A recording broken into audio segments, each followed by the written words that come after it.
Hi souls, welcome you. இந்த சிவராத்திரி கொண்டாட்டத்துக்கு எல்லாரும் தயாராயிட்டீங்களா? So அதுக்கு தயாராகிறதுக்கான 4 டிப்ஸ். இந்த இரவு முழுவதும் விழித்திருக்கணும். விழித்திருக்கிறதுனா என்ன?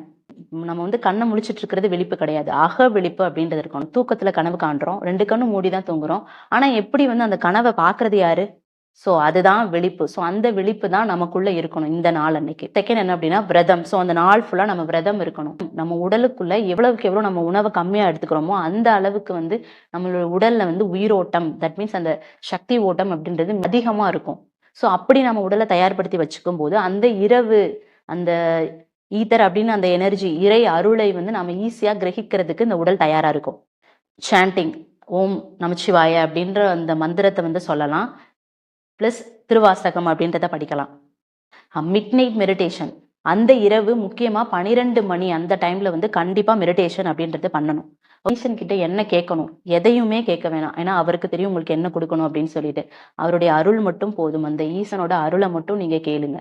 அதுதான் பெஸ்டா இருக்கும்.